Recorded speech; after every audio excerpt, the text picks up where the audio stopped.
الحمد لله رب العالمين وصلى الله وسلم وبارك على نبينا محمد وعلى آله وصحبه أجمعين أما بعد فهذه الليلة هي ليلة 15 من شهر صفر عام 1436 من هجرة النبي صلى الله عليه وسلم. في جلستنا الثانية نواصل قراءة رسالة الإمام عبد العزيز بن عبد الله بن باز رحمه الله حول أدلة تحريم الغناء والمعازف والرد على من أباحها.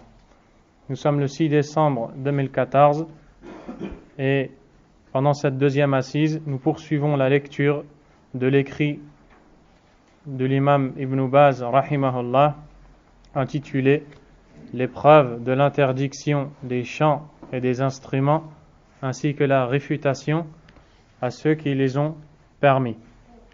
قال العلامة ابن القيم رحمة الله عليه في كتابه إغاثة اللهفان من مصائد الشيطان ما نصه. L'imam va nous citer une parole de l'imam Ibn al-Qayyim rahimahullah.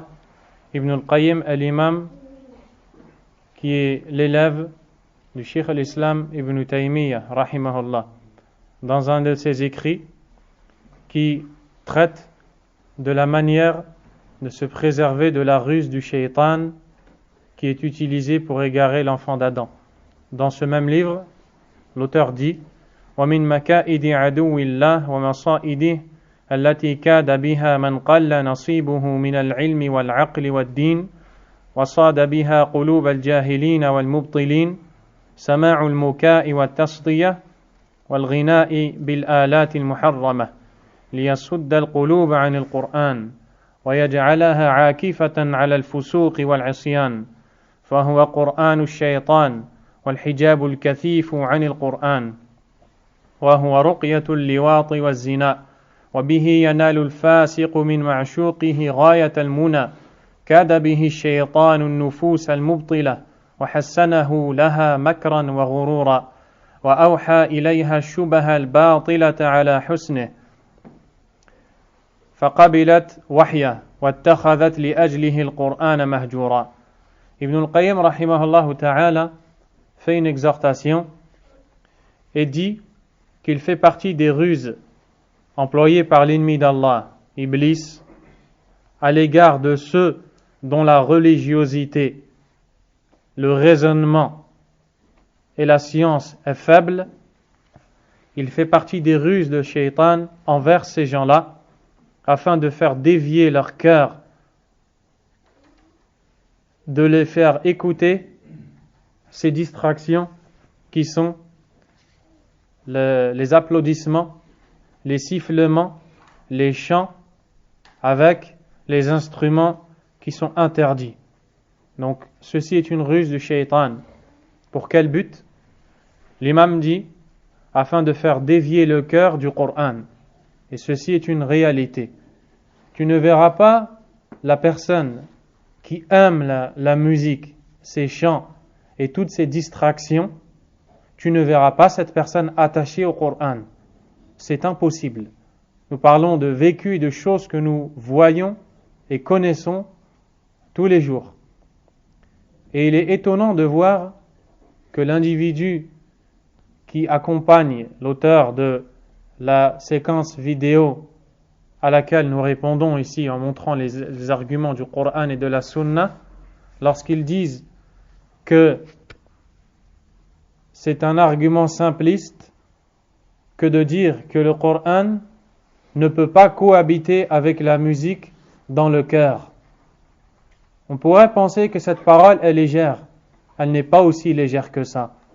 Car qui sont ceux qui ont dit que le Coran ne peut pas habiter dans le cœur, ne peut pas cohabiter dans le cœur avec la musique et les chants?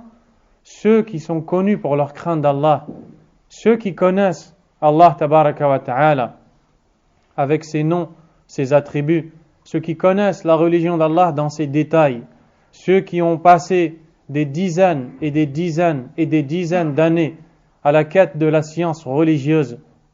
Après ces études, ces longues études, comme l'imam Ibn al-Qayyim rahimahullah, et avant lui, les compagnons du prophète alayhi salatu wassalam, ainsi que les tabi'un, la deuxième génération, puis atba'u tabi'in, la troisième génération. Tous ces gens-là disent que le Coran ne peut pas cohabiter dans le cœur avec la musique. Vient ensuite un individu qui efface toutes ces paroles en disant que c'est un discours simpliste. Wala hawla wala quwwata illa billah. Nous disons, ceux qui sont connus pour la science, la profondeur de leur connaissance religieuse, ceux qui nous ont enseigné qui est Allah, avec ses noms, ses attributs, comme l'imam Ibn Taymiyyah rahimahullah, l'imam Ibn al-Qayyim, l'imam Ibn Kathir, l'imam al-Zahabi et autres parmi les élèves d'Ibn Taymiyyah rahimahullah, ceux qui sont les auteurs des meilleurs livres de l'islam. Ibn Kathir, un des meilleurs tafsirs du Coran. Al-Zahabi, un des meilleurs livres d'histoire. Ibn al-Qayyim, celui qui a été surnommé par les savants Tabib al-Qulub, le médecin des cœurs, dont les écrits sont répandus dans la Oumma largement et sont très connus. Ces savants-là et autres disent que le Coran ne peut pas cohabiter dans le cœur avec la musique. Bien sûr, après avoir entendu les preuves du Coran et de la Sunna que la musique est interdite. Puis vient une personne dire le contraire. Et Allah guide qui il veut et il égare qui il veut.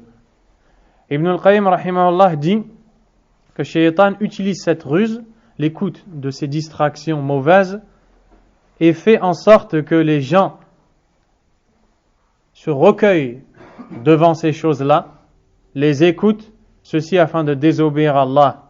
Puis il a donné comme surnom à cette musique, à ces chants, Coran ou Shaitan, le Coran du diable. Al-Kathifu anil Qur'an, Al-Hijab al-Kathifu anil Qur'an, le voile épais qui vient se mettre entre l'individu et le Coran. La ruqya, l'incantation qui peut pousser à l'homosexualité ou bien à la fornication. Et le shaitan a rusé en embellissant ces choses-là au regard des gens. Et ainsi, il les a trompés, puis les gens les ont suivis malheureusement. Ensuite, il a cité des vers poétiques que nous allons passer. Puis, Ibn Baz rahimahullah dit وَلَمْ يَزَلْ أَنصَارُ الْإِسْلَامِ وَأَئِمَّةُ الْهُدَى تَصِيحُ بِهَؤُلَاءِ مِنْ أَقْطَارِ الْأَرْضِ وَتُحَذِّرُ مِنْ سُلُوكِ سَبِيلِهِمْ وَاقْتِفَاءِ آثَارِهِمْ مِنْ جَمِيعِ طَوَائِفِ الْمِلَّةِ. C'est donc la fin de la parole d'Ibn al-Qayyim. Ce n'est pas Ibn Baz qui parle.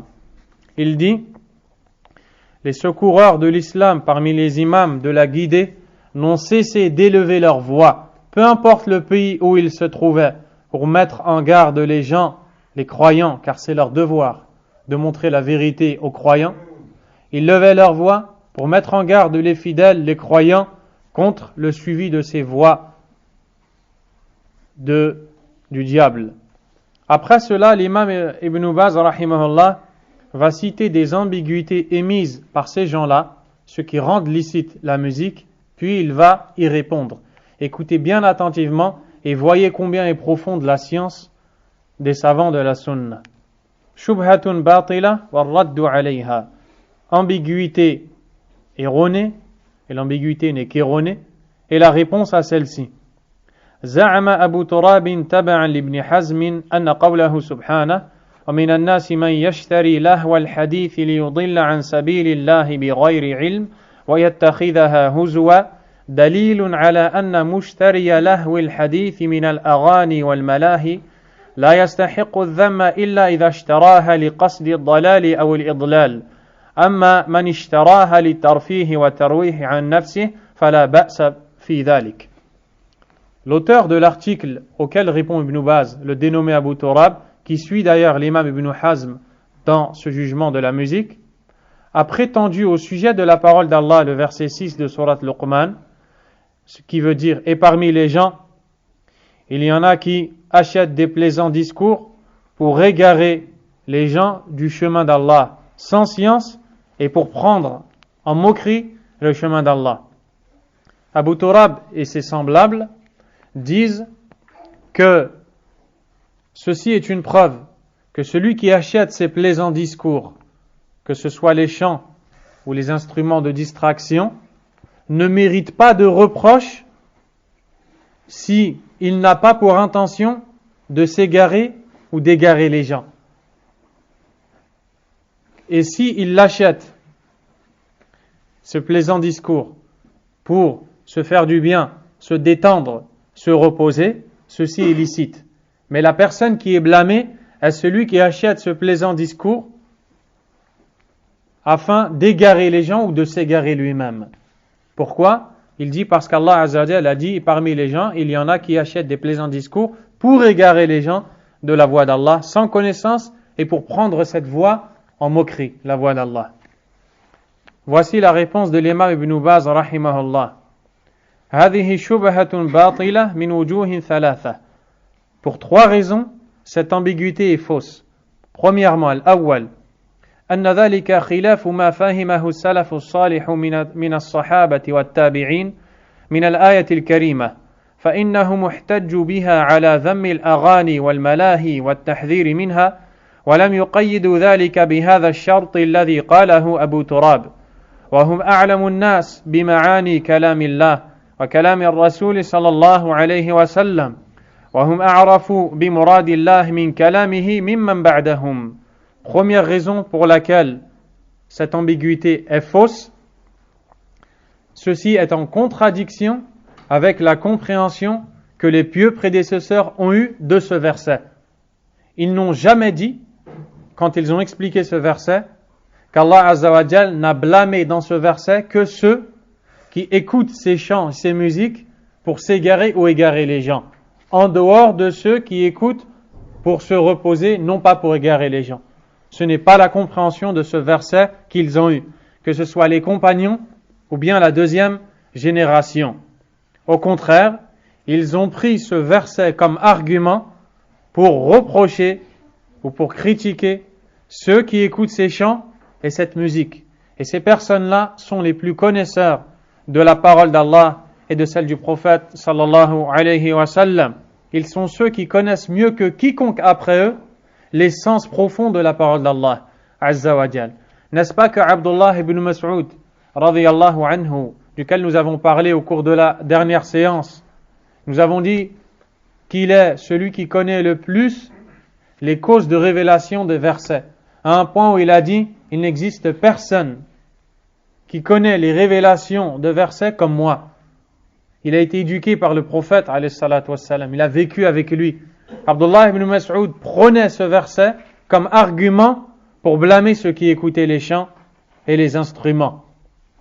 Et ceux qui les suivirent parmi les premières générations ont compris ce verset de cette façon. Et Allah Azza wa Jal nous a ordonné de suivre leur voie dans le Coran. فَإِنْ آمَنُوا بِمِثْلِ مَا آمَنْتُمْ بِهِ فَقَدْ اهْتَدَوْا. Et s'ils croient en la même chose en laquelle vous croyez, alors ils seront guidés. Il s'adresse aux compagnons pour dire que si les autres ont la même croyance que celle des compagnons, alors ils seront guidés.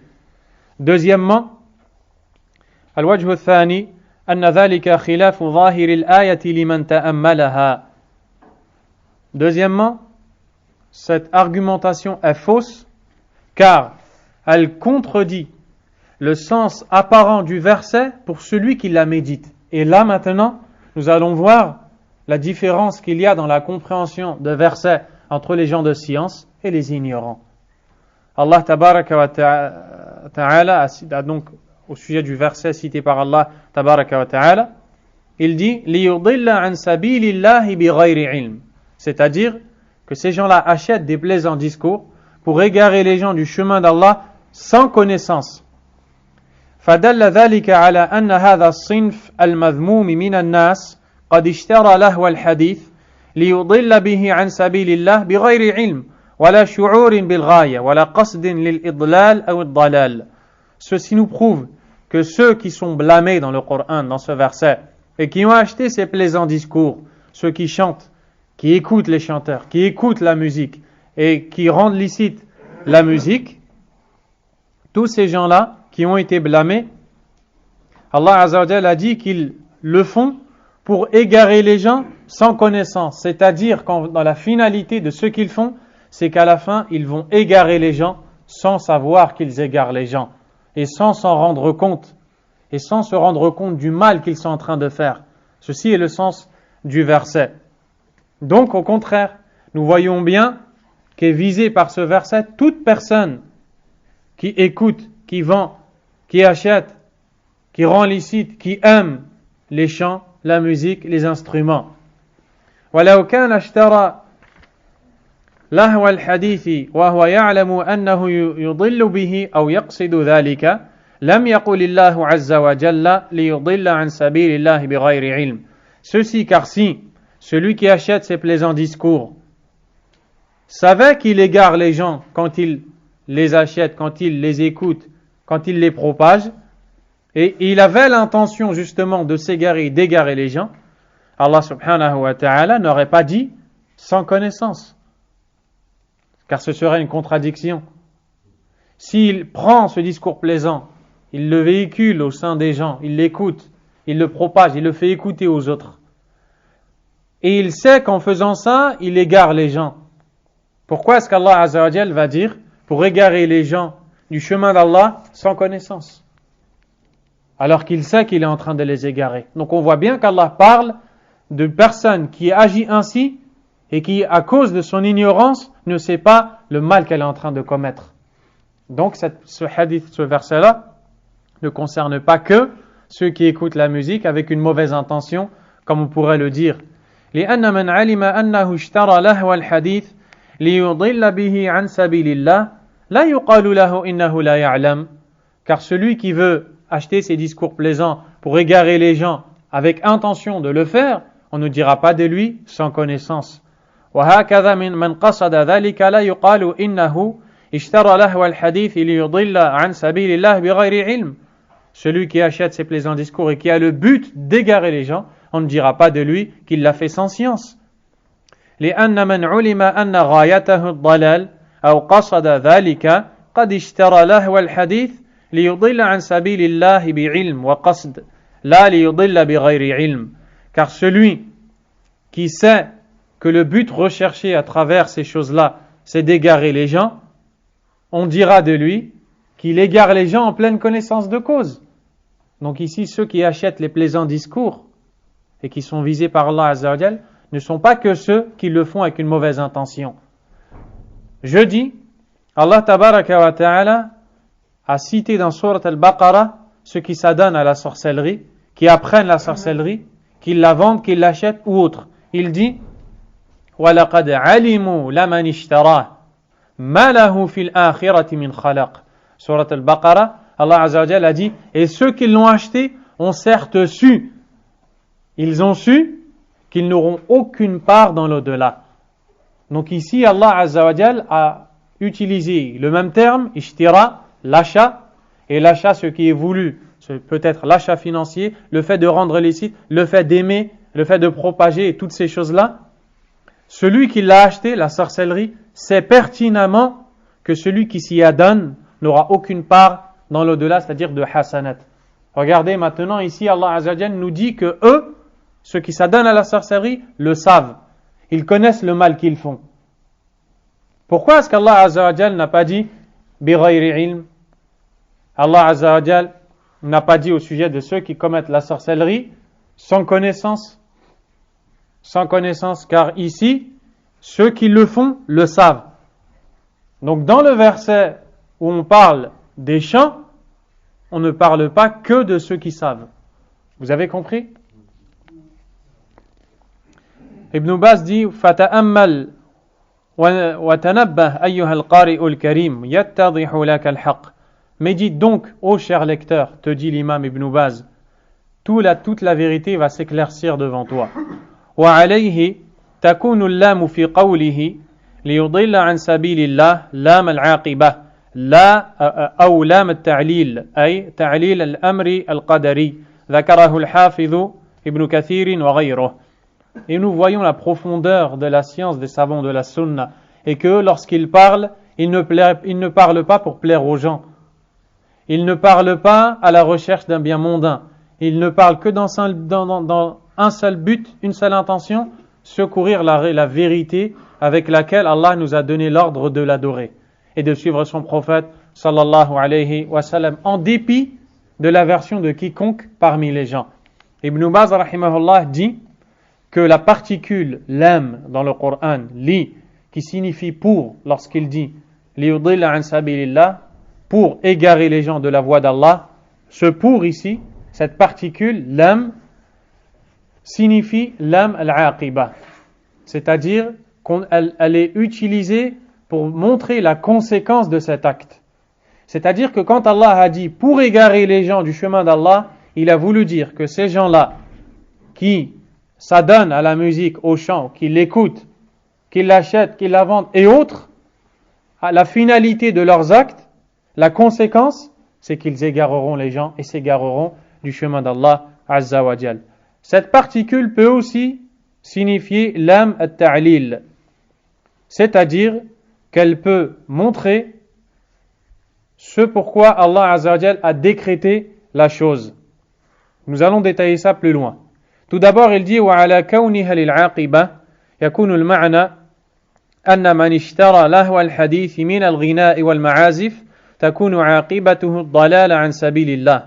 Si nous disons que cette particule lam, li, qui veut dire pour, lorsqu'on dit pour égarer les gens, signifie la finalité de la chose, la conséquence, alors cela voudra dire que celui qui achète ces plaisants discours parmi les chants et les instruments, la conséquence néfaste en sera l'égarement du chemin d'Allah, puis l'égarement des autres. Et il prendra le chemin d'Allah en moquerie. Se détournera des versets d'Allah. Istikbaran wa ihtiqara, à cause de l'orgueil et du mépris. Même s'il ne s'en rend pas compte, ni avait l'intention de le faire. Donc, si on dit que pour ici veut dire la finalité de la chose sera, ça voudra dire que ceux qui achètent ces plaisants discours, à la fin, non seulement vont s'égarer, mais vont égarer les autres, et vont finir par se moquer des versets d'Allah et s'enfler d'orgueil et se détourner de la religion d'Allah Azza wa Jal. N'est-ce pas que cette parole est très claire? Voyez-vous ces personnes qui au début commençaient à écouter ces chants ou ces musiques simplement pour se distraire? Quelle est la finalité de la plupart de ces personnes au jour d'aujourd'hui?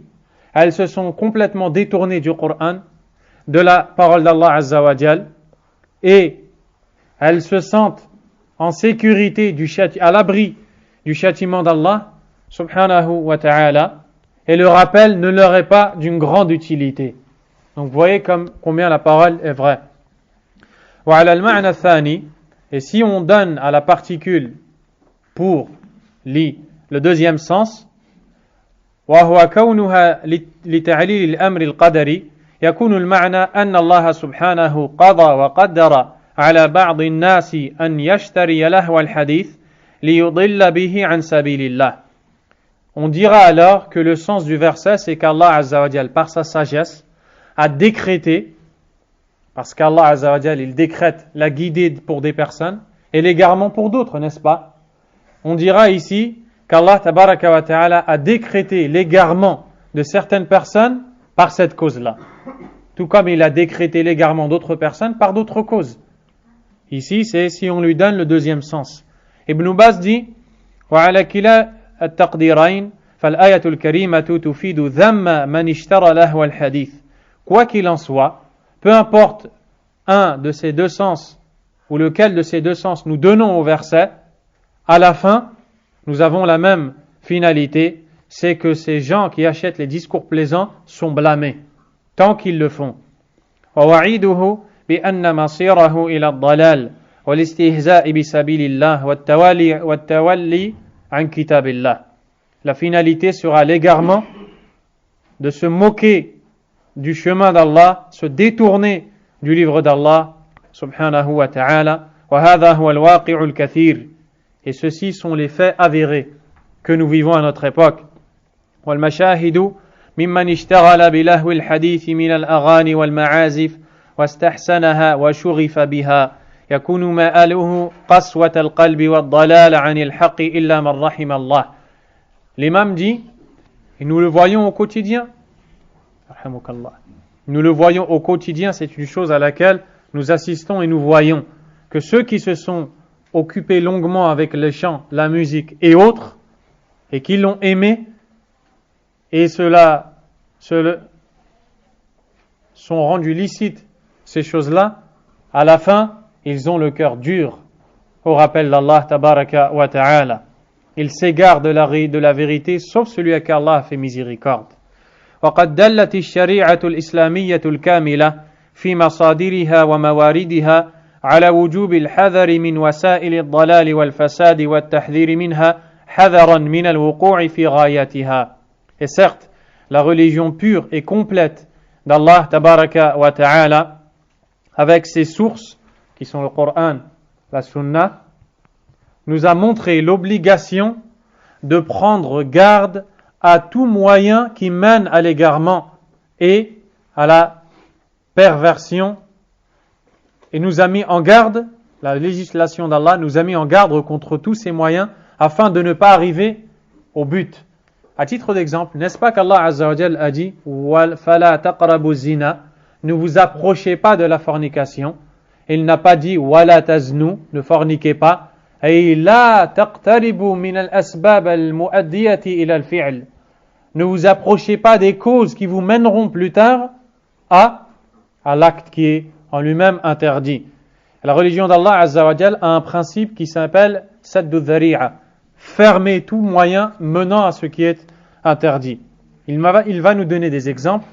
كما نهى النبي صلى الله عليه وسلم عن شرب القليل الذي لا يسكر حذرا من الوقوع في المسكر حيث قال عليه الصلاة والسلام ما أسكر كثيره فقليله حرام. Le prophète عليه الصلاة والسلام nous a interdit de boire en petite quantité ce qui enivre en grande quantité. Pourquoi? De peur de tomber dans ce qui va enivrer à la fin. Tu n'as pas le droit de boire une gorgée d'alcool. Est-ce qu'une gorgée d'alcool enivre la personne? La réponse est non. Et pourtant, tu n'as pas le droit de le boire. Le prophète alayhi salatu wassalam a dit ce qui enivre en grande quantité est interdit en petite quantité. Pourquoi? Car tout moyen qui mène à la fin à ce qui est interdit et dangereux est interdit dans la religion d'Allah Azza wa Jal. Et s'il n'y avait pas de texte pour interdire la musique, eh bien, le fait qu'elle ait un moyen pour arriver à ce qui est interdit sera amplement suffisant. وَنَهَى عَنْ الصَّلَاةِ بَعْدَ الصُّبْحِ أي النافلة وبعد العصر لئلا يكون ذلك وسيلة إلى الوقوع فيما وقع فيه بعض المشركين من عبادة الشمس عند طلوعها وغروبها. Le prophète sallallahu alayhi wa sallam nous a interdit de prier après la prière de l'aube, c'est-à-dire entre le temps du ghurub al-shams, du lever du soleil, jusqu'au shuruq, au moment où le soleil s'est complètement levé. Le temps de la prière jusqu'au temps du lever. Pourquoi? Il nous l'a aussi interdit après l'asr, afin que cela ne devienne pas un moyen nous poussant à tomber dans ce dans quoi sont tombés les adorateurs du soleil, qui utilisaient ces deux temps, celui du lever et celui du coucher, pour se prosterner devant le soleil. Eh bien, pour ne pas ressembler à ces gens-là, et ne pas se prosterner au moment où eux se prosternent, pour plus tard peut-être devenir comme eux, le prophète alayhi salatu wassalam a fermé toutes les portes et nous a dit de ne pas prier pendant ces deux temps. وَنَظَائِرُ ذَلِكَ كَثِيرًا يعرفها من له أدنى علم بالشريعة المطهرة والله المستعان. Et les exemples dans ce sens sont très nombreux. Ils sont connus par ceux qui ont un strict minimum de connaissance de la législation d'Allah purifiée, et Allah est celui dont on implore le secours. La troisième raison pour laquelle l'ambiguïté est fausse, الوجه الثالث أنه لو كان الذم مختصا بمن اشترى لهو الحديث لقصد الضلال أو الإضلال لم يكن في تنصيص الرب عز وجل على لهو الحديث فائدة. C'est de dire que si le blâme dans ce verset, et parmi les gens il y en a qui, jusqu'à la fin, si le blâme dans ce verset était dirigé que à ceux qui achètent ces plaisants discours, qui écoutent la musique, simplement pour s'égarer ou égarer les autres, eh bien, il n'y aurait aucun intérêt à parler du plaisant discours. Car tout ce qui va être utilisé pour égarer les gens est blâmé. Tout ce qui va être utilisé pour s'égarer ou égarer les autres va être blâmé par Allah tabaraka wa ta'ala. Pourquoi alors ne citer que les plaisants discours ici? Car le reproche à ce moment-là n'est pas propre aux plaisants discours, mais il sera dirigé à tous ceux qui font des actes, disent des paroles pour s'égarer et égarer les autres. بل يعم كل من فعل شيئا يقصد به الضلال أو الإضلال حتى ولو كان ذلك شيء محبوبا إلى الله سبحانه وتعالى. Même si le moyen qui est utilisé pour dévier les gens du chemin d'Allah est en soi une chose bonne, eh bien ça sera blâmé par Allah Azza wa Jal. كمن اشترى مصحفا يقصد به التلبيس على الناس وإضلالهم, comme celui qui prend le mushaf, le Coran, avec lequel il essaie de ruser avec les gens, avec pour intention de les égarer. Il prend le Coran, il lit le Coran et lui donne des autres sens que ceux voulus par Allah Azza wa Jal. Prendre le Coran est bon, lire le Coran est bon, mais il a pris ce moyen pour égarer les gens. Eh bien pour lui, prendre le Coran est blâmé par Allah Azza wa Jal à cause de la raison qui l'a poussé à prendre le Coran. Donc, pourquoi ne citer que le plaisant discours pour blâmer ceux qui égarent les autres, si c'était ce qui est voulu, comme l'ont dit ces gens-là? Est-ce que vous avez compris ici? فإن المصحف محبوب إلى الله لاشتماله على كلامه عز وجل ولكنه سبحانه لا يحب من عباده أن يشتروه للتلبيس والإضلال وإنما يشترى للاهتداء والتوجيه إلى الخير. Et le Coran, le Mus'haf, est aimé par Allah en raison de ce qu'il contient comme parole d'Allah, exalté soit-il. Mais Allah Azza wa Jal n'aime pas de ses serviteurs qu'ils s'en servent pour égarer les gens et les dévier. Au contraire, il veut d'eux qu'ils soient utilisés pour orienter les gens vers la droiture. وقد اعترف ابن حزم وأبو تراب بهذا الوجه وزعم أن الآية تختص بهذا الصنف. Et malgré le fait que l'imam Ibn Hazm et son disciple Abu Turab, l'auteur de la revue, de l'article dans la revue pour rendre licite la musique, malgré le fait qu'ils ont reconnu cet argument, ils ont dit c'est vrai, eh bien ils ont dit, nous disons quand même que ce verset ne vise que ceux qui achètent ces plaisants discours pour égarer du chemin d'Allah subhanahu wa ta'ala. C'est donc pour ces trois raisons que cette ambiguïté tombe à l'eau et elle coule bien profondément. Walhamdulillah. J'entends l'individu qui est présent devant ce chanteur dire au sujet du tafsir de Abdullah ibn Mas'ud radiyallahu anhu qui a dit Allah Azza wa Jal a voulu parler du chant. Il dit déjà si on prend cette interprétation, laquelle, celle de Abdullah ibn Mas'ud radiyallahu anhu, on dira qu'on ne parle pas de musique ou d'instruments, mais on parle de chant. Donc, il a voulu dire que Abdullah ibn Mas'ud, radiyallahu anhu, si on prend son explication du verset, il a fait dire à Abdullah ibn Mas'ud, qu'il le veuille ou non, que Abdullah ibn Mas'ud ne parle ici que du chant. Subhanallah. Et donc il dit, la question, c'est la question des instruments. Ici, il ne parle pas des instruments. Deuxièmement, il dit, si on prend cette explication, celle de Abdullah ibn Mas'ud, on rendra tout interdit.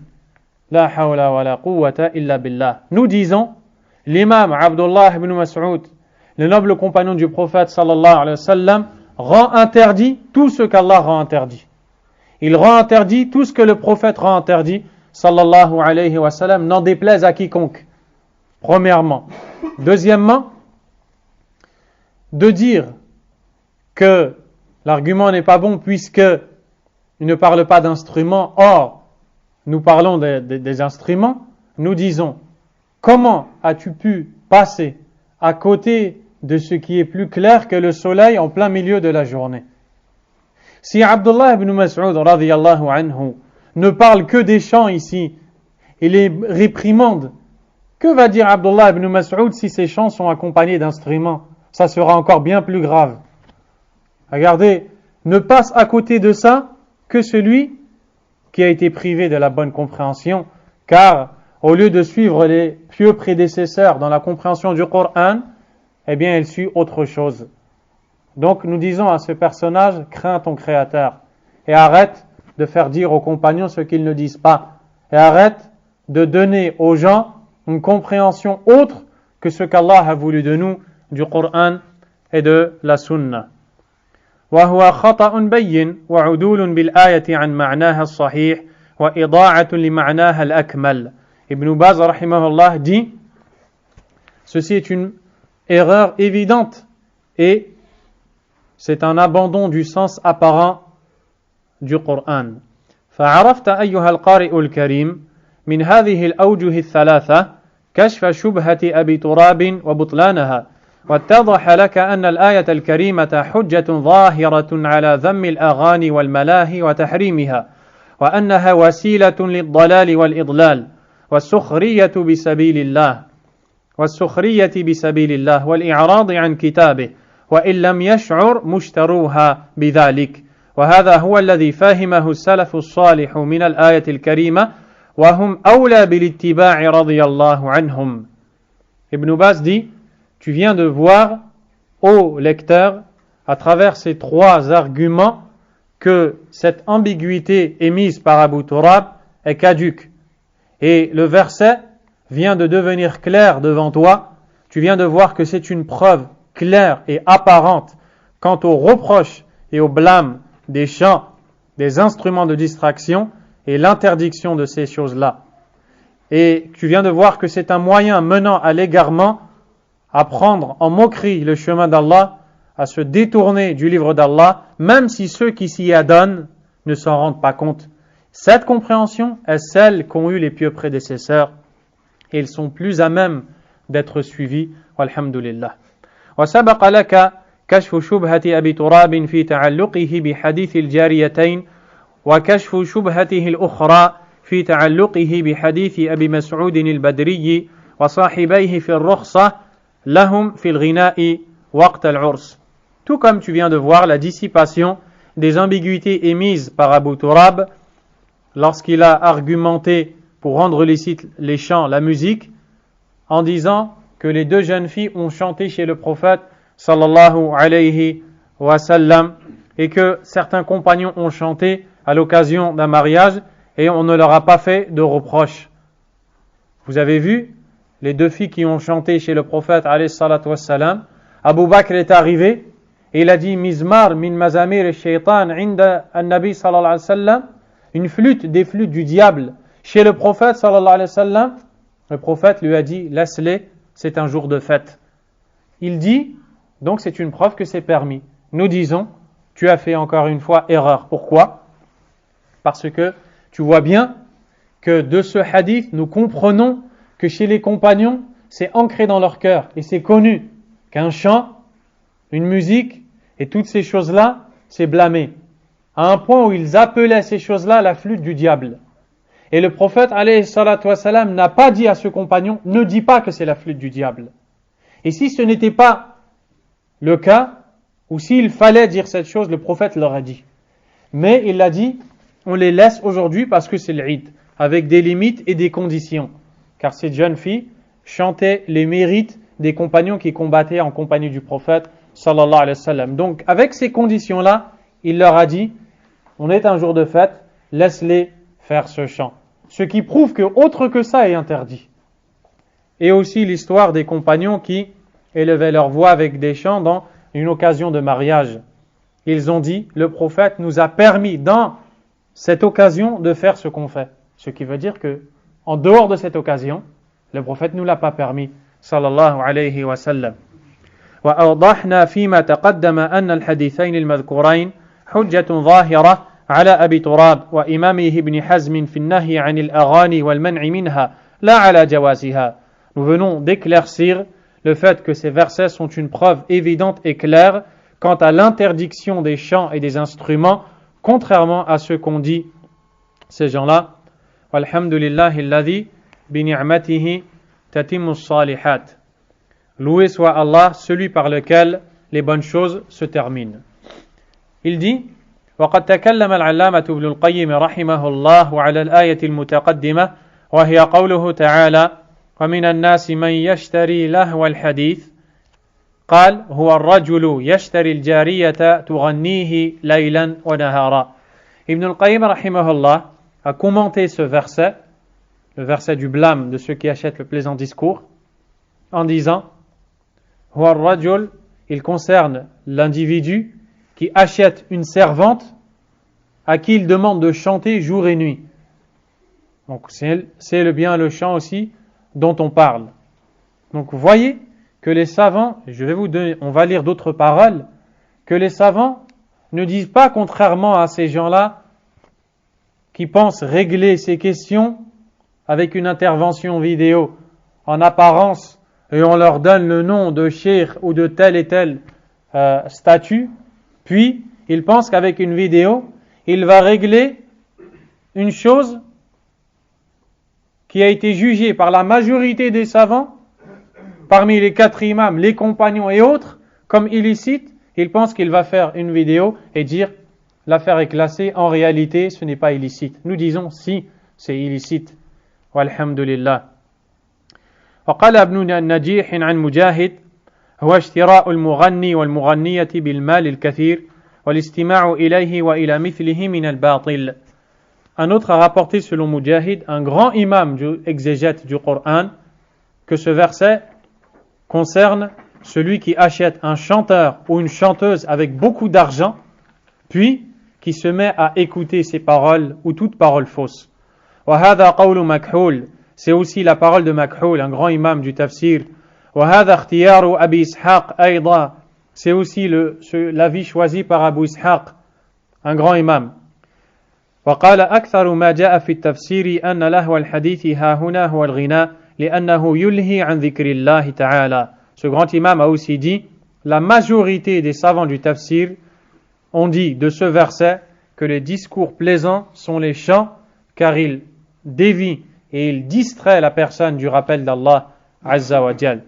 قال الواحدي قال أهل المعاني يدخل في هذا كل من اختار اللهو والغناء والمزامير والمعازف على القرآن.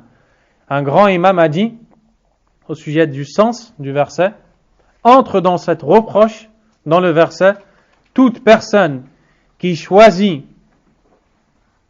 la distraction, le chant, les instruments au Coran. وإن كان اللفظ قد ورد بالشراء فلفظ الشراء يذكر في الاستبدال والاختيار وهو كثير في القرآن. Même si le terme employé et désigné dans le Coran est l'achat, si ce n'est que l'achat dans le Coran, quand il est utilisé, des fois il est employé pour signifier l'échange ou bien le choix. Donc ici, quand on nous dit ils ont acheté des discours plaisants, c'est-à-dire ils les ont choisis au Coran, à la parole d'Allah Azza wa Jal. قال ويدل على هذا ما قاله قتادة في هذه الآية. Il dit, nous prouve ce sens qui vient d'être cité, la parole de l'imam Qatada, un tabi'i rahimahullah, au sujet de ce verset, لعله ألا يكون أنفق مالا. Il se peut que celui qui est blâmé par ce verset n'a pas dépensé d'argent pour ce discours plaisant. قال وبحسب المرء من الضلالة أن يختار حديث الباطل على حديث الحق.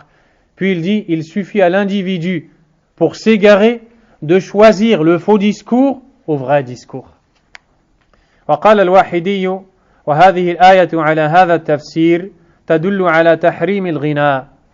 Al-Wahidi a dit, ce verset, avec cette explication, nous montre clairement l'interdiction du chant. قال وأما غناء القينات فذلك أشد ما في الباب. Quant au chant de certaines parmi les chanteuses ou danseuses, cette interdiction est plus grave et plus dure encore. وَذَلِكَ لِكَثْرَةِ الْوَعِيدِ الْوَارِدِ فِيهِ, en raison de la grande menace relatée à ce sujet.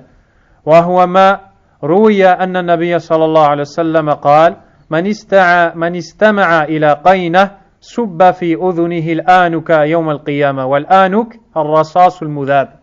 Le prophète, il est rapporté que le prophète alayhi salatu wa salam aurait dit: celui qui écoute la chanteuse, on lui déversera dans ses oreilles du plomb fondu le jour de la résurrection. والعياذ بالله. وقد جاء تفسير لهو الحديث بالغناء مرفوعا إلى النبي صلى الله عليه وسلم.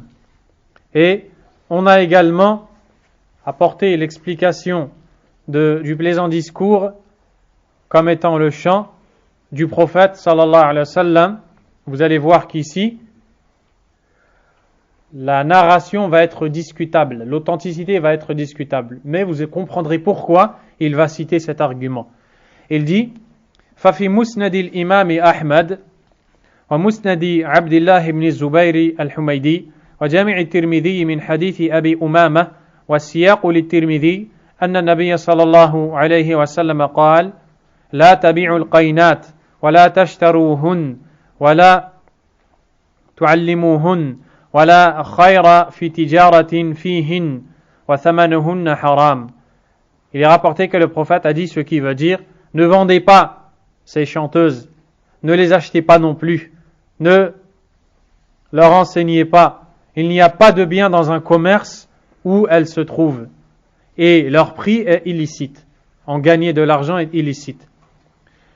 وفي مثل هذا نزلت هذه الآية. Et c'est à ce sujet que le verset a été révélé. ومن الناس من يشتري لهو الحديث. Le verset qui blâme le chant. وهذا الحديث وإن كان مداره على عبيد الله بن زحر عن علي بن يزيد الأهلاني عن القاسم فعبيد الله بن زحر ثقة والقاسم ثقة وعلي ضعيف إلا أن للحديث شواهد ومتابعات سنذكرها إن شاء الله تعالى. Il dit, en résumé, bien que le hadith est discutable en raison de la présence parmi les narrateurs d'un dénommé Ali qui est jugé faible, eh bien, malgré ceci, il existe d'autres variantes du hadith qui viennent renforcer son degré d'authenticité. ويكفي تفسير الصحابة والتابعين للهو الحديث بأنه الغناء. Et il dit, et il est suffisant de prendre l'explication de ce verset donné par les compagnons et les suiveurs pour dire que c'est le chant. فقد صح ذلك عن ابن عباس وابن مسعود. Et ceci a été affirmé de façon authentique et rapporté de Abdullah ibn Abbas et Abdullah ibn Mas'ud. Ibn Abbas est le plus grand savant des sens du Coran. Ibn Mas'ud est le plus grand savant des causes de révélation du Coran. Subhanallah. Ce n'est donc pas n'importe qui a donné cette explication au verset. قال أبو الصهباء سألت ابن مسعود عن قوله تعالى ومن الناس من يشتري لهو الحديث فقال والله الذي لا إله إلا هو الغناء والله الذي لا إله إلا هو الغناء والله الذي لا إله إلا هو الغناء. Un homme a dit, j'ai interrogé l'imam Ibn Mas'ud au sujet de ce verset. Il m'a dit, je jure par Allah en dehors duquel aucune divinité mérite réellement l'adoration, qu'il parle du chant. Et il a juré 3 fois par Allah Azza wa Jal. وصح عن ابن عمر رضي الله عنهما أيضا أنه الغناء. Ibn Umar, également le fils de Omar, a dit que ce sont les chants visés par ce verset. قال الحاكم أبو عبد الله في التفسير من كتاب المستدرك ليعلم طالب هذا العلم أن تفسير الصحابي الذي شاهد الوحي والتنزيل عند الشيخين مسند. L'imam Al-Hakim, dans son recueil intitulé Al-Mustadrak, a dit que chaque personne qui recherche la science sache que le tafsir du compagnon qui a assisté auprès du prophète sallallahu alayhi wa sallam, il a assisté à la révélation chez l'imam al-Bukhari et Muslim est considéré comme étant élevé. C'est-à-dire qu'ils disent que quand le compagnon explique un verset, cette explication qu'il nous donne, il ne peut nous la donner que s'il l'a entendu du prophète sallallahu alayhi wa sallam. وقال في موضع آخر من كتابه وهو عندنا في حكم الرفع وهذا وإن كان فيه نظر فلا ريب أنه أولى بالقبول من تفسير من بعدهم فهو أعلم الأمة بمراد الله عز وجل في كتابه فعليهم نزل وهم أول من خطب به من الأمة وقد شاهدوا تفسيره من الرسول صلى الله عليه وسلم علما وعملا وهم العرب الفصحاء على الحقيقة فلا يعدل عن تفسيرهم ما وجد إليه سبيل. Il dit dans un autre passage de son livre que ceci a pour nous le même statut que si le prophète l'avait dit, alayhi salatu wassalam. Même si ceci peut être discutable, nul doute chez nous que ce qui est plus à même d'être accepté, c'est bien le tafsir du compagnon. C'est bien le tafsir du compagnon. Car les compagnons sont ceux qui connaissent le plus le sens de la parole d'Allah, tabaraka wa ta'ala. Car c'est vers eux qu'est descendue cette révélation. Et ce sont les premiers auxquels Allah Azza wa Jal s'est adressé. Ils ont écouté le prophète et ont pris la science de lui. Ils ont pris la science de lui, ils ont étudié de lui, sallallahu alayhi wa sallam. Ils sont des Arabes qui sont éloquents et qui connaissent l'essence de la parole. Ainsi, on ne laisse jamais les explications des compagnons tant que ceci est possible. Tant qu'il est possible de ne pas délaisser la parole du compagnon dans l'explication, eh bien on le fait. ولا تعارض بين تفسير لهو الحديث بالغناء وتفسيره بأخبار الأعاجم وملوكها وملوك الروم ونحو ذلك مما كان النضر بن الحارث يحدث به أهل مكة يشغلهم به عن القرآن فكلاهما لهو الحديث. Il n'y a pas de contradiction entre cette explication et l'explication de ceux qui ont dit que les plaisants discours sont les paroles qui étaient comme des chants ou autres récités par des hommes issus du peuple des Byzantins, Ar-Rum, avec lesquels ils parlaient aux gens de Mecca pour les détourner du Coran. Au lieu qu'ils écoutent le Coran, eux venaient devant eux et leur racontaient des histoires. Il dit, il n'y a pas de contradiction entre ces deux explications, puisque ces deux choses-là sont un moyen qui fait dévier du Coran et sont un discours plaisant. ولهذا قال ابن عباس لهو الحديث الباطل والغناء. C'est pour cela qu'Ibn Abbas radiyallahu anhu a dit, le plaisant discours, c'est toute parole fausse ainsi que les chants. فمن الصحابة من ذكر هذا ومنهم من ذكر الآخر ومنهم من جمعها. Il existe des compagnons qui ont expliqué le plaisant discours par le chant, d'autres par les paroles caduques, d'autres qui ont assemblé toutes les paroles. Wal-ghina ashaddu lahwan. Ibn Baz dit, et les chants est bien plus plaisant encore comme discours qu'une simple parole. Wa a'zamu dararan min hadith al-muluk wa akhbarihim, est bien plus dangereux et nuisible que les paroles de ces gens, les muluk. Fa innahu ruqyatu zina.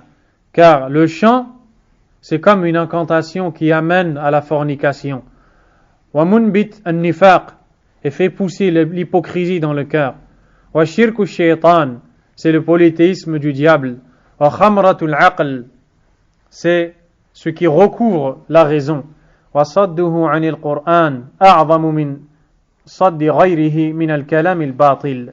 Et la déviance qui va découler de l'écoute de la musique est bien plus grave que celle qui va découler de l'écoute d'autres choses parmi les plaisants discours.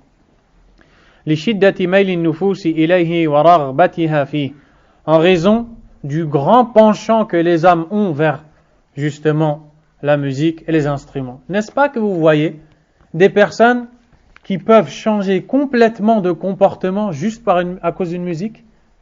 Elle peut passer du stade du calme à l'excitation la plus totale. À cause de quoi? À cause de cette musique. Car certes, il y a quelque chose qui est plaisant dedans. Ibn Taymiyyah rahimahullah ta'ala a dit fi kulli batil shay'un mahboub wa shay'un min al-haq. Il existe dans toute chose fausse une chose qui est aimée, une chose qui à la base est aimée par l'âme et qui est vraie. Mais Allah Azza wa Jal, le diable, le shaitan, va enjoliver tout ce qui est mauvais en se servant du peu. Et c'est ce qu'on retrouve dans le Coran quand Allah Azza wa Jal dit alaykum salam. Yas'alunaka 'anil khamri wal maisir. Il t'interroge au sujet du vin et des jeux de hasard. Qul fihima ithmun kabir, dit, il s'y trouve un grand péché wa manafi'u lin-nas, et des utilités pour les gens. Allah Azza wa Jal a bien dit qu'il y a des utilités pour les gens. Mais c'est normal, car quand on va être tenté par quelque chose, il faut bien qu'il y ait quelque chose avec quoi Allah nous teste. Il va nous mettre un goût auquel on est attiré. Sinon, on ne sera jamais attiré à ces choses-là, il n'y aura plus de test. Et comment on va gagner le paradis s'il n'y a plus de test? Donc Allah Azza wa Jal nous interdit une chose et nous met dans cette chose quelque chose qu'on aime, mais il nous le rend illicite. Allah Azza wa Jal a dit, il s'y trouve, dans le sens du verset, il s'y trouve un grand péché et de nombreuses utilités. Wa naf'uhuma wa ithmuhuma akbaru min naf'ihima. Mais le péché est bien plus grand que l'utilité qui s'y trouve. Et c'est pareil dans toute chose qui est fausse. Le péché est tout le temps plus grand que l'utilité qui s'y trouve. Et donc, la musique attire les gens, mais le péché est bien plus grave. إذ عرف هذا فأهل الغناء ومستمعوه لهم نصيب من هذا الذم بحسب اشتغالهم بالغناء عن القرآن. Ceci étant conclu et compris, il dit, sachez que les gens qui écoutent les chants et qui chantent ont une part de ce reproche fait par Allah dans ce verset, parce que ils ont pris le temps et l'ont donné dans les chants au lieu de le donner dans le Coran. وَإِن لَمْ يَنَالُوا جَمِيعًا. Même s'ils n'ont pas pris la totalité du reproche qui est fait par Allah Azza wa Jal, eh bien au minimum ils ont pris une part. Ils sont concernés par ce blâme. فَإِنَّ الْآيَاتِ تَضَمَّنَتْ ذَمَّ مَنِ اسْتَبْدَلَ لَهْوَ الْحَدِيثِ بِالْقُرْآنِ. Car le verset blâme et vient reprocher celui qui a échangé le Coran avec le discours plaisant. لِيُضِلَّ عَنْ سَبِيلِ اللَّهِ بِغَيْرِ عِلْمٍ. Afin d'avoir comme finalité d'égarer les gens du chemin d'Allah sans connaissance, sans s'en rendre compte, comme vous venez de l'entendre. وَيَتَّخِذَهَا هُزُوًا. Et aussi prendre en moquerie le chemin d'Allah. وَإِذَا يُتْلَى عَلَيْهِ الْقُرْآنُ وَلَّى مُسْتَكْبِرًا. Puis quand on va lui réciter le Coran, il tournera le dos plein d'orgueil. كَأَن لَّمْ يَسْمَعْهُ. Comme s'il ne l'avait jamais entendu. كَأَنَّ فِي أُذُنَيْهِ وَقْرًا. Comme si que ses oreilles étaient bouchées. وَهُوَ الثِّقَلُ وَالصَّمَمُ. Comme si qu'il y avait une lourdeur et une sourdité dans leurs oreilles. وَإِذَا عَلِمَ مِنْهُ شَيْئًا اسْتَهْزَأَ بِهِ.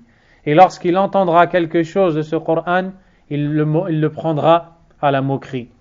فَمَجْمُوعُ هَذَا لَا يَقَعُ إِلَّا مِنْ أَعْظَمِ النَّاسِ كُفْرًا وَإِنْ وَقَعَ بَعْضُهُ لِلْمُغَنِّينَ وَمُسْتَمِعِيهِمْ فَلَهُمْ حِصَّةٌ وَنَصِيبٌ مِنْ هَذَا الذَّمِّ. Donc celui qui a réuni toutes ces choses-là, sans aucun doute, cela fait partie de la plus grande mécréance. Mais celui qui n'a pas réuni toutes ces choses-là, alors il a une part du péché. يوضحه. Ce qui va suivre va éclaircir ce sens. أنك لا تجد أحدا عني بالغناء وسماع آلاته إلا وفيه ضلال عن طريق الهدى علما وعملا.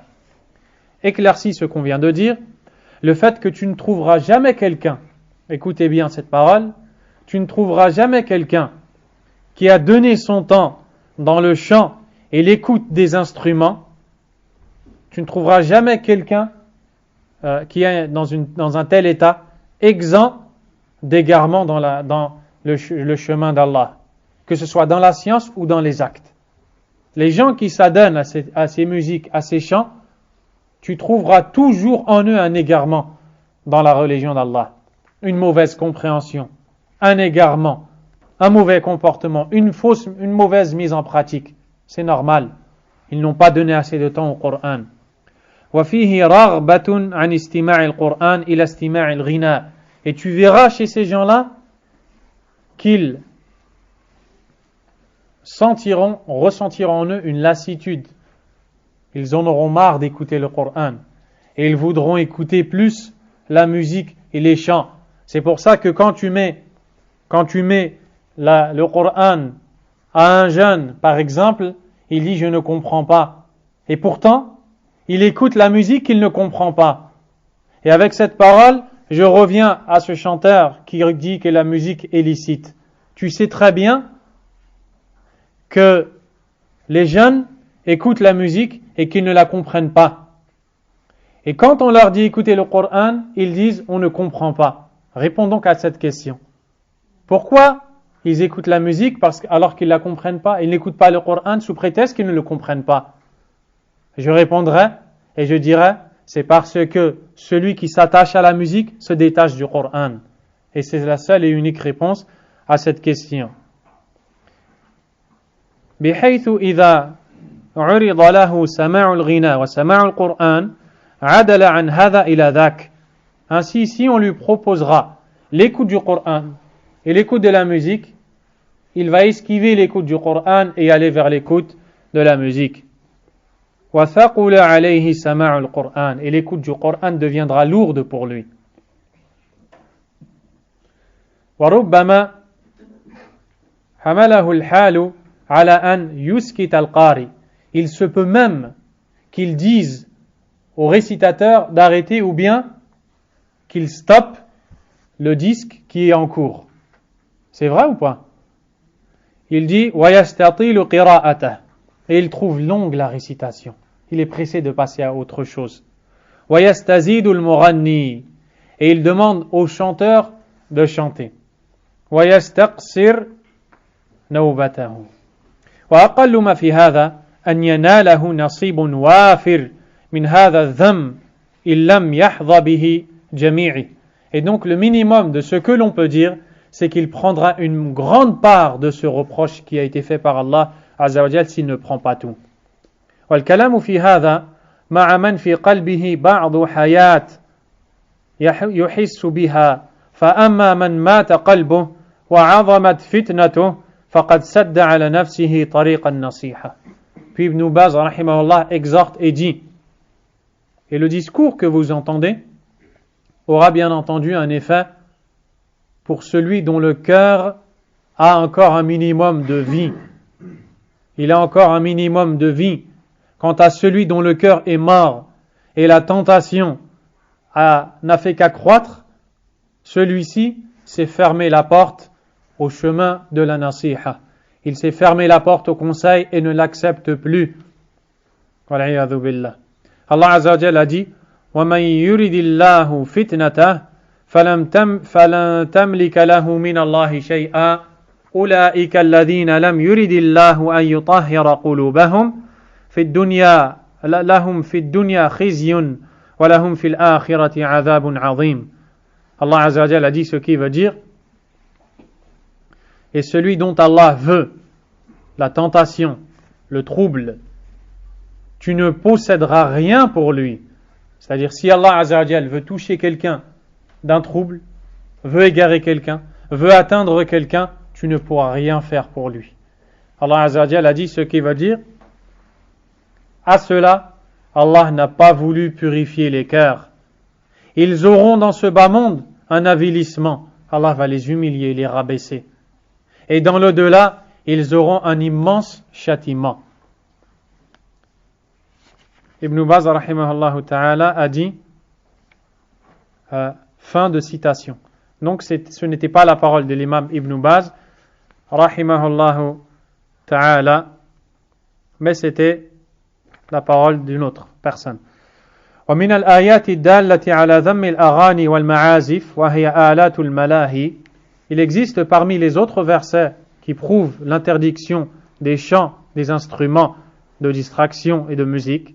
قوله تعالى واستفزز من استطعت واستفزز من استطعت منهم بصوتك وأجلب عليهم بخيلك ورجلك وشاركهم في الأموال والأولاد وعدهم وما يعدهم الشيطان إلا غرورا.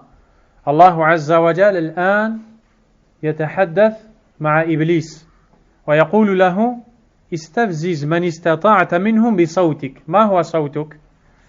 Allah Azza wa Jal dans ce verset s'adresse à Iblis. Il lui dit ce qu'il veut dire. Excite par ta voix ceux d'entre eux que tu pourras. Rassemble contre eux ta cavalerie et ton infanterie.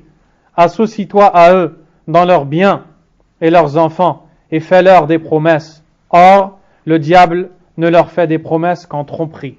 Verset 64, Surat Al-Isra, le voyage nocturne. De quoi est-ce qu'Allah Azza wa Jal parle lorsqu'il parle à Iblis et lui dit « Excite-les par ta voix » ? Eh bien, c'est ce que nous allons voir. Wa qawluhu, également l'autre verset, وَالَّذِينَ لَا يَشْهَدُونَ الزُّورَ وَإِذَا مَرُّوا بِاللَّغْوِ مَرُّوا كِرَامًا. Ceux qui ne donnent pas de faux témoignages et qui, lorsqu'ils passent auprès d'une frivolité, s'en écartent noblement. Az-zur, la frivolité. On va voir ce qui va être voulu ici dans ce verset. Ibn Baz dit وقد فسرت الصوت والزور بالغناء وآلات الملاهي. La voix du diable dans le premier verset, la frivolité dans le deuxième verset, ces deux mots ont été expliqués comme étant le chant et les instruments. وفسر الصوت أيضا بكل صوت يدعو إلى باطل. Également la voix a été expliqué comme étant toute voix qui appelle à un mal et à un faux. N'est-ce pas que la musique appelle à un mal et à un faux? وَفُسِّرَ الزُّورُ بِكُلِّ مُنْكَرٍ. Certains ont dit que la frivolité ici, c'est toute chose réprimandable. وَلَا مُنَافَاةَ بَيْنَ التَّفَاسِيرِ. Il n'y a pas de contradiction entre toutes ces explications. وَمَدْلُولُ الْآيَتَيْنِ يَعُمُّ ذَلِكَ كُلَّهُ. Car le sens des deux versets englobe toutes ces choses-là. وَلَا رَيْبَ أَنَّ الْأَغَانِيَ وَالْمَلَاهِيَ مِنْ أَقْبَحِ الزُّورِ. Sans le moindre doute, les chants et les instruments font partie des frivolités les plus laides et mauvaises. وَمِنْ أَخْبَثِ أَصْوَاتِ الشَّيْطَانِ. Et des voix les plus mauvaises du diable. لِمَا يَتَرَتَّبُ عَلَيْهَا مِنْ قَسْوَةِ الْقُلُوبِ. En raison de ce qui va découler comme dureté des cœurs. وَصَدِّهَا عَنْ ذِكْرِ اللَّهِ وَعَنِ الْقُرْآنِ. Et du fait que ces instruments et ces musiques vont dévier les cœurs du Coran et du rappel d'Allah. بل وعن جميع الطاعات إلا من رحم الله كما قد سلف بيان ذلك, comme vous venez de le voir précédemment. وأما الأحاديث الواردة في ذم الأغاني والملاهي فكثيرة. Quant aux hadiths relatés dans le reproche et le blâme pour le chant et les instruments, ils sont nombreux. وأصحها ما رواه البخاري في صحيحه. Le plus authentique, celui qui est rapporté par l'imam al-Bukhari dans son recueil.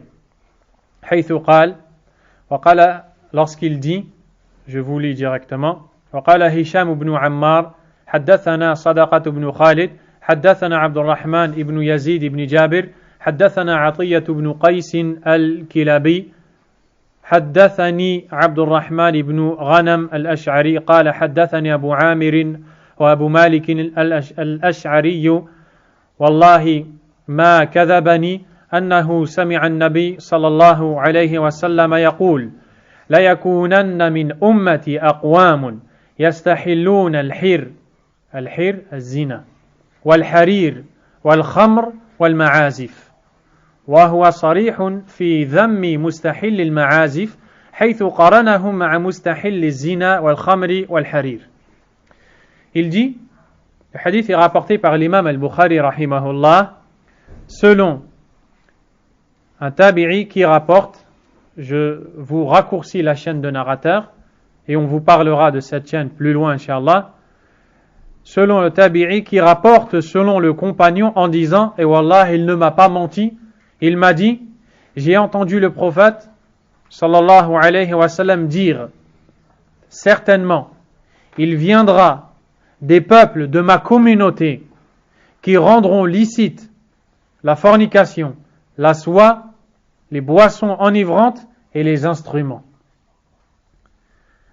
Ibn Baz dit, ce texte est clair car il reproche, il fait un reproche, il blâme ceux qui rendront licites les instruments du fait qu'il les a joints à la musique, à la fornication, à la soie et aux boissons enivrantes. Toutes ces choses sont illicites.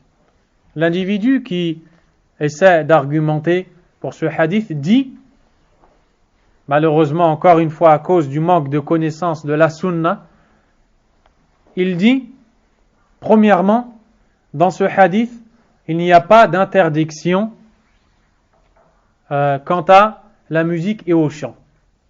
Car il dit qu'on voit al-khabar wa al-insha. C'est une information et ce n'est pas un ordre ou un interdit direct qu'a donné le prophète alayhi salatu wassalam. De quoi est-ce qu'il parle? Pour que vous compreniez correctement, il existe des textes qui sont des akhbar, des informations, d'autres qui sont dits insha. C'est-à-dire que dans ces textes, on formule une interdiction ou bien un ordre. Comme par exemple des textes où le prophète sallallahu alayhi wa sallam dit il va se passer telle et telle chose. On ne dira pas forcément que telle et telle chose qui va se passer est interdite. Sauf s'il y a un indice, un autre hadith qui est directement clair, ou autre parmi les textes qui vient nous montrer que cette chose qui va se passer est illicite. Je vous donne un exemple. Je n'ai pas d'exemple tout de suite, mais le principe est compris. Lorsque le prophète nous parle des choses qui arriveront vers la fin des temps, eh bien, il nous dit qu'il se passera telle et telle chose. Le fait qu'il dit que cette chose va se passer à la fin des temps ne veut pas dire directement que cette chose est interdite. Vous avez compris? C'est ce qui est voulu ici. L'individu dit, ici nous avons un khabar, une information, nous n'avons pas l'insha, une formulation d'un interdit ou d'un ordre. Or, avec un simple khabar, on ne peut pas dire que cette chose est interdite. Nous disons, encore une fois, n'as-tu pas lu le hadith prophétique béni, clair, de celui à qui Allah Azza wa Jalla a donné l'éloquence? N'est-ce pas que le prophète alayhi salatu wa salam a dit, il viendra des gens qui se rendront licites, alaykum salam, qui se rendront licites la fornication, la soie, le vin et les instruments. Se rendre licite, qu'est-ce que ça veut dire?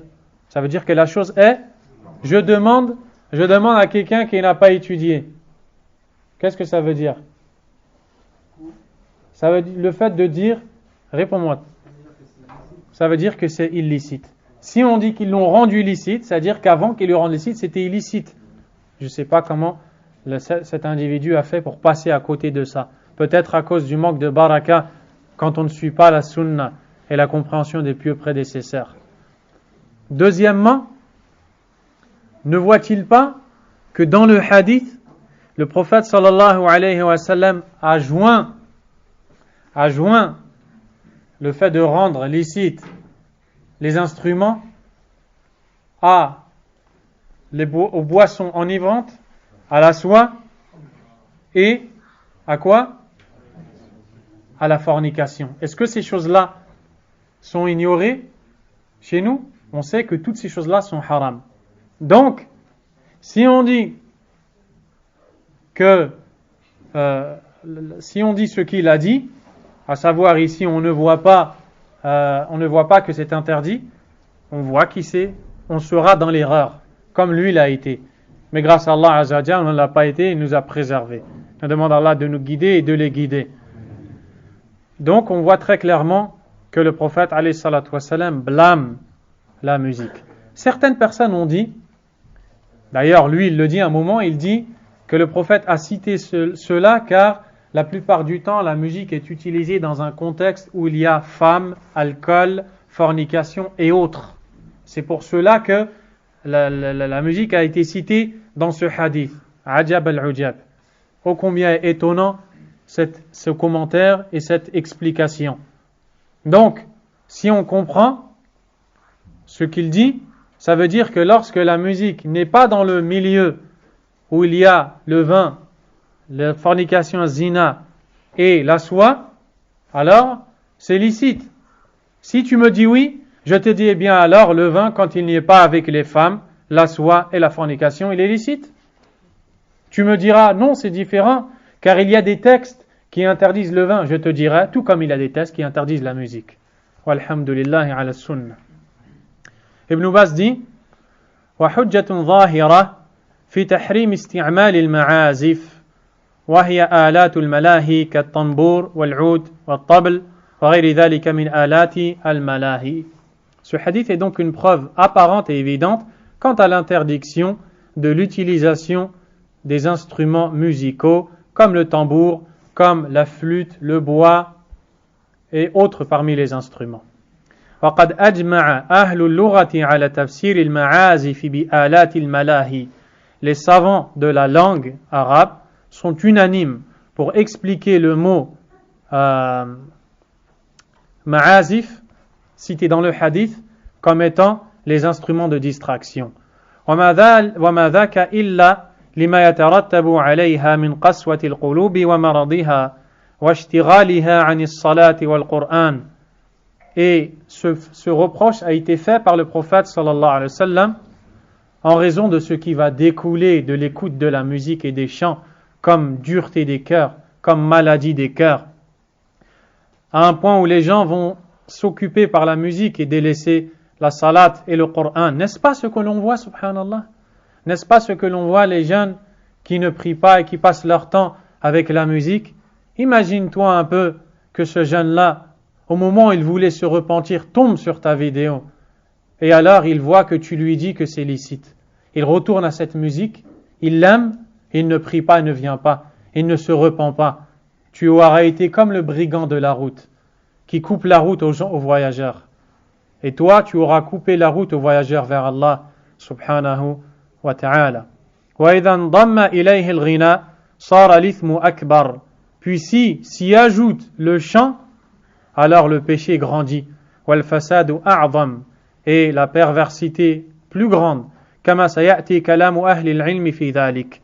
Comme vous allez voir les paroles des savants dans ce domaine. وَقَدْ تَقَدَّمَ لَكَ بَعْضُهُ. Et donc tu viens d'en voir une partie. وأما الحر فيروى بالحاء المهملة والراء وهو الفرج والمراد الزنا. Ce qui est voulu par le mot الحر, c'est la fornication. ويروى بالخاء المعجمة والزاي وهو نوع من الحرير. Il y a une autre variante où on lui met le point en haut. À chaque lettre, on lui met le point en haut, ça change, ça devient le kha et le zay. Et alors, ça deviendra autre chose, une catégorie de soie. وقد أخذ علماء الإسلام بهذا الحديث وتلقوه بالقبول واحتجوا به على تحريم المعازف كلها. Les savants de l'islam ont pris ce hadith et l'ont reçu avec acceptation. Ils l'ont pris pour argument quant au caractère illicite de la musique. وقد أعله ابن حزم. Puis il va répondre à l'ambiguïté émise par ceux qui ont dit que ce hadith est faible. Écoutez bien, c'est très important. وقد أعله ابن حزم وأبو تراب بعده تقليدا له بأنه منقطع بين البخاري رحمه الله وبين شيخه هشام بن عمار لكونه لم يصرح بسماعه منه وإنما علقه عنه تعليقا. L'imam Ibn Hazm rahimahullah ainsi que son suiveur Abu Turab, l'auteur de la revue, ainsi que son suiveur dans la vidéo et autres, ont dit que ce hadith est suspendu.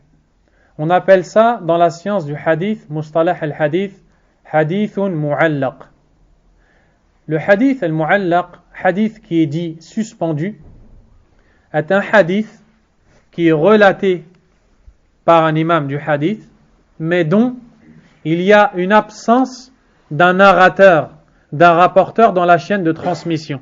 Je vais te faire une image pour que ça devienne plus facile. Je te donne une parole. Je te dis, demain, on sera dimanche. Le frère Suleiman entend ma parole. Il va la transmettre à Ibrahim. Ibrahim va la transmettre à Salim. Salim va la transmettre à Soufiane. Entre moi et Soufiane, il y a 3 personnes. Soufiane jusqu'à moi, allez comme ça. Toutes ces personnes sont les narrateurs, ruwatul hadith, ceux qui ont rapporté ce récit du prophète alayhi salatu wassalam. C'est-à-dire que le compagnon était avec lui, il a entendu le prophète, puis il est allé voir des gens, il leur a dit, ces gens-là ont été voir d'autres personnes et ainsi de suite. Cette chose-là, on appelle as-sanad, c'est la chaîne de transmission. C'est avec la chaîne de transmission qu'on va étudier l'authenticité du hadith, et c'est la chaîne de transmission qui va nous permettre de juger authentique ou faible un hadith. Bien sûr, ce sont les savants dans le domaine qui sont aptes à le faire. Qu'est-ce qu'un hadith suspendu mu'allaq? C'est un hadith dans lequel il y a une absence d'un rapporteur. Ici, je vous ai donné 4 noms, de moi jusqu'au dernier qui est Soufiane. Le premier, c'est Suleiman. Il m'a entendu, il l'a rapporté à Ibrahim. Ibrahim l'a rapporté à Salim. Salim l'a rapporté à Soufiane. Et Soufiane devra dire, Salim m'a dit que Ibrahim lui a dit, que Suleiman lui a dit, qu'il a entendu Sadiq dire. C'est comme ça que ça marche avec un hadith. C'est ce qu'on appelle la chaîne de transmission. Les hommes, ce sont les narrateurs, ruwa. Quand il y a l'absence de Salim ou de Ibrahim dans la chaîne de transmission, on dit que le hadith est suspendu. Par exemple, Soufiane va dire, au lieu de dire Salim m'a dit que Ibrahim lui a dit, que Suleiman lui a dit, que Sadiq a dit, il dira Ibrahim a dit, mais il ne va pas dire Ibrahim m'a dit. Pourquoi? Car entre lui et Ibrahim, il y a quelqu'un et Soufiane ne l'a pas cité. Donc, qu'est-ce qui va se passer? Ce hadith va prendre un statut. On va dire il est mu'allaq, il est suspendu. Il est suspendu pour juger de son authenticité. Il faudra étudier toutes les autres variantes du hadith. Car il se peut que pendant que j'ai parlé, Abdullah était présent. Et Abdullah, lui, va dire, j'ai entendu Salim me dire que Ibrahim a dit, que Suleiman a dit. Donc, qu'est-ce qu'il fait? Il va lier le hadith qui a été suspendu. Alors, le hadith va être authentique. Quand le hadith suspendu n'est pas lié, donc on ne sait pas qui est la personne dont le nom n'a pas été cité, on ne peut pas savoir si le hadith est authentique, car il se peut que la personne soit une menteuse, ou a inventé le hadith, ou autre chose, et alors le hadith va devenir faible à cause de cette suspension justement. Pour pouvoir dire que le hadith suspendu est faible, il faut d'abord étudier toutes les variantes du hadith. Car il se peut qu'avec d'autres variantes du hadith, on verra qu'un autre rapporteur a lié tous les narrateurs du hadith. Est-ce que c'est clair? Ibn Hazm, rahimahullah, dit que ce hadith est suspendu, car Al-Bukhari, rahimahullah, quand il l'a narré, il a dit, narraté, quand il l'a rapporté, il a dit, وَقَالَ Hisham, et Hisham a dit, que un tel a rapporté jusqu'à arriver au prophète. Donc on voit qu'il n'a pas dit Hisham m'a rapporté. Hisham ibn Ammar. Donc ils ont dit entre l'imam al-Bukhari et Hisham, il y a un ou plusieurs individus dont on ne connaît pas les noms. On ne connaît donc pas leur état. On ne sait pas s'ils sont dignes de confiance, intègres. On ne peut pas juger le hadith authentique. Le hadith devient faible. C'est comme ça qu'a agi Ibn Hazm. À partir du moment où il l'a jugé faible, il a dit, ce n'est donc plus un argument en soi quant à l'interdiction de la musique. Ibn Baz dit وقد أخطأ ابن حزم في ذلك وأنكر عليه أهل العلم هذا القول. Je me permets de dire au présentateur de cette séquence vidéo qui la termine en disant méfions-nous de ce que nous pensons savoir. Je te dis, pensais-tu savoir ces choses-là? Ibn Hazm dit وقد أخطأ ابن باز nous dit وقد أخطأ ابن حزم في ذلك وأنكر عليه أهل العلم هذا القول. Les savants ont réprimandé l'imam Ibn Hazm lorsqu'il a dit que ce hadith est faible car il est suspendu. وخطأوه فيه, et on dit qu'il a fait erreur dans ce jugement لأن هشاما من شيوخ البخاري, car Hisham ibn Ammar, celui au sujet duquel al-Bukhari a dit Hisham a dit au lieu de dire Hisham m'a dit, ce qui laisse entendre que le hadith est suspendu, cet homme-là fait partie des professeurs de l'imam al-Bukhari. وَقَدْ عَلَّقَهُ عَنْهُ جَازِمًا بِهِ. Et l'imam al-Bukhari rahimahullah ta'ala a des fois dans son recueil, il suspend les hadiths pour plusieurs raisons. Ça peut être pour raccourcir la chaîne de transmission. Des fois, ça peut être parce que dans d'autres passages du même livre, il a cité toute la chaîne, alors il ne la cite pas tout le temps. Et ça peut être pour d'autres raisons. Ibn Baz rahimahullah ta'ala dit, l'imam al-Bukhari rahimahullah a suspendu le hadith, non pas à cause de tout ce que vous venez d'entendre, au contraire, il affirme que le hadith vient du prophète alayhi salatu wassalam. Il est authentique. وَقَدْ قَبِلَ مِنْهُ أَهْلُ الْعِلْمِ ذَلِكَ. Les gens de science l'ont accepté de lui. وَصَحَّحُوا مَا عَلَّقَهُ جَازِمًا بِهِ إِلَى مَنْ عَلَّقَهُ عَنْهُ. وهذا الحديث من جملة الأحاديث المعلقة الصحيحة. Ce hadith fait partie des hadiths qui sont suspendus mais authentiques. Et vous allez voir pourquoi il est authentique.